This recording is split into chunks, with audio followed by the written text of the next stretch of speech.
Wuthering Waves 2.0 is finally here, and I'm diving back after stepping away since 1.0. I'll be going over some of the main changes and quality of life improvements. There will be some story spoilers ahead, so you've been warned. Now, the big question is, should I continue playing? Let's find out. When Wuthering Waves first released, it looked like it was a potential competitor to Genshin Impact, with a focus on world exploration and a more in-depth combat system. I really enjoyed the enhanced mobility tools and the combat, with perfect dodges, parries, and aerial attacks. It felt quite fun to play. However, there are some issues that caused me to stop playing after finishing the main storyline. First and foremost, I felt that Wuthering Waves was a bit too inspired by Genshin Impact, down to the way resources were obtained, how equipment and characters were leveled, and especially with how many layers of RNG there were for echoes, which are like artifacts in Genshin Impact. Second, the overall production value, the voice acting and game polish felt rough. There's definitely some issues at launch. This led me to stop playing until I heard that 2.0 is being released with some big changes. Version 2.0, which was released on January 2nd, 2025, brings us the new region of Renacita and the city of Raguna, along with a whole new cast of colorful characters and the next chapter of the main storyline.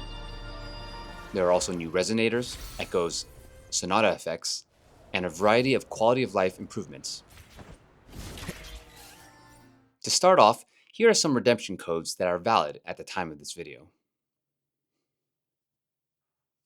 The new region, Renacita, is one of the 6 nations on Solaris 3. It is described as a nation of independent city-states scattered across a vast archipelago with no central administrative center.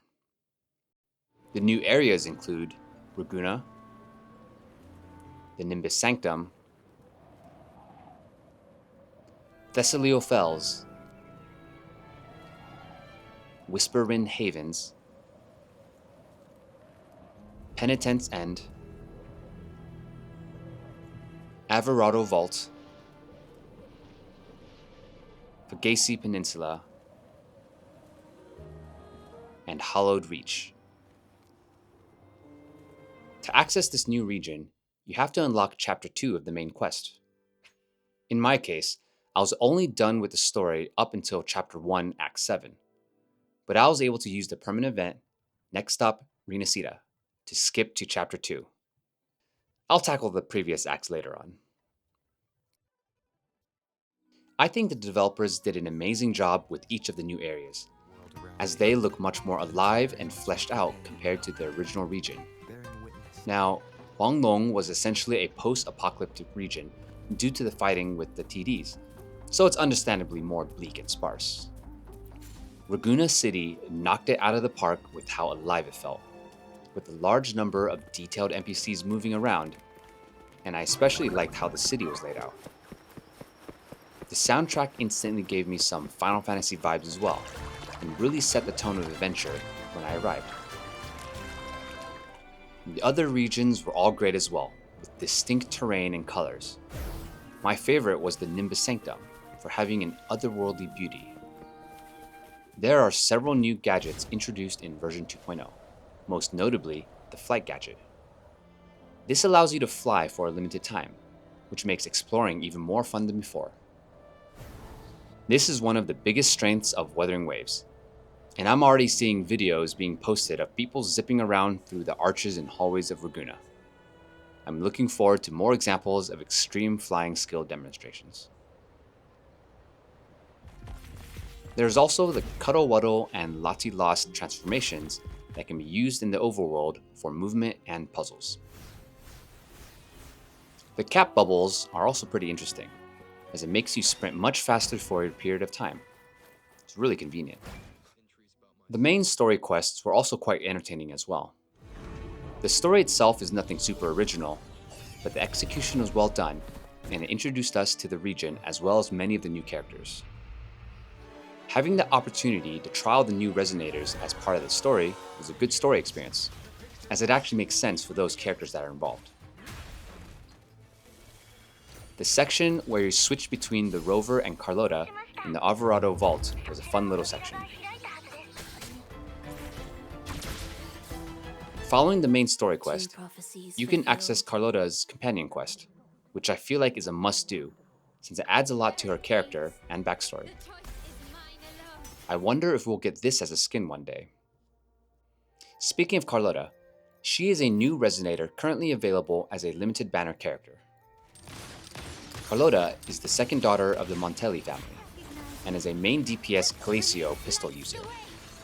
She has a fast-paced and flashy playstyle that is dynamic and satisfying to watch. Her Resonance Liberation can do massive amounts of damage, though the total duration does take a bit of time. Carlotta's signature weapon is the Last Dance pistols. At max level, they have 500 attack and 72% crit damage. The second new Resonator, which will be available in the next banner on January 23rd, is Rochia, a Havoc Gauntlet user. She is the first mate of the Troop of Fools. I was able to trial play Rochia in the story quest, and her Resonance skill was an interesting Whirlwind Bounce Slam attack that seemed to draw in enemies. She also has some off-field ability, so I imagine she is either a sub-DPS or support character. We are also introduced to a variety of other characters, like the theatrical Brant, the mysterious Cristoforo, Phoebe, an acolyte of the Order of the Deep, Zanny, a staff member of the Montelli family's Alvarado Bank, and Frolova, an overseer of Fraxidus. Version 2.0 also released many new echoes for you to collect. There are 5 new Sonata effects. Here's a screenshot showing the effects of each of the new Sonata effects. Now, let's talk about some of the quality of life features that were added. There are now Resonator outfits, at least for Jinshi in the store. Sanhua will be getting a free skin from an event, starting on January 23rd. Here's some trial footage of Jinshi's skin.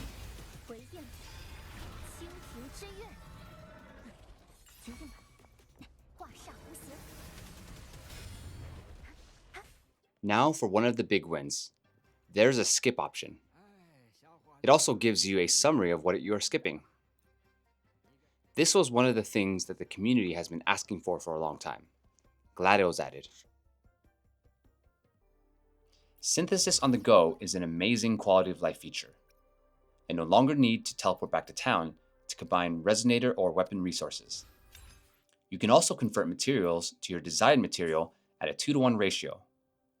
Now, all materials are useful no matter what you are farming. You can also change the rover's appearance between male and female by going to Settings, Other, and then Player Settings. Note, there is a 24-hour cooldown between appearance switches.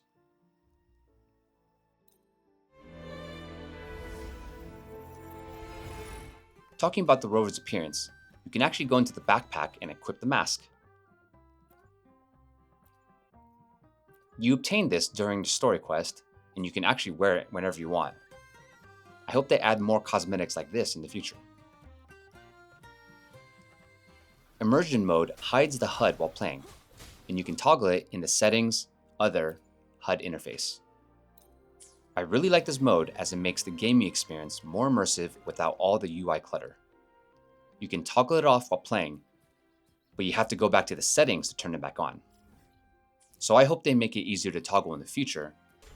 Also, it would be nice to have some subtle indicators for your skill cooldowns, as well as your Resonator team, so it would be more practical to do fights in Immersion Mode. The Archive of Melodies allows you to unlock in-game music tracks by delivering melody boxes to ARIA Mummers. ARIA Mummers can play any track you select from your Archive of Melodies, kind of like a jukebox. It's a nice feature to listen to the game BGM tracks.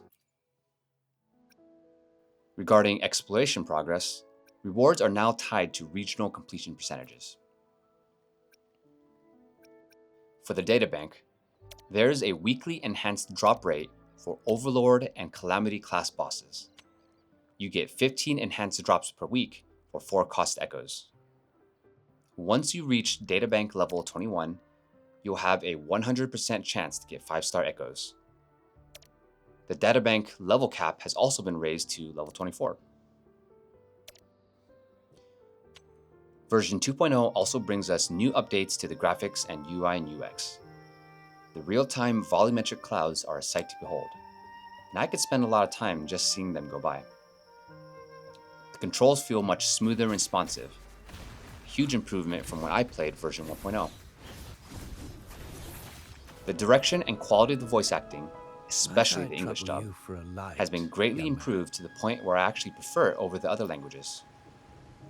So to answer the question, should I keep playing? I think the answer is a tentative yes. All in all, while I still have some issues with the core features being so RNG gated, I think version 2.0 is a step in the right direction for Wuthering Waves. It shows that the developers are listening to player complaints and improving things. The quality and polish of the new region, the voice acting, and the new exploration methods make the game feel fresh and exciting to play. Wuthering Waves 2.0 has a lot to offer, but whether it's worth playing depends on what you're looking for. Have you tried version 2.0? Let me know your thoughts in the comments. If you found this video helpful, please like and subscribe. I really appreciate it.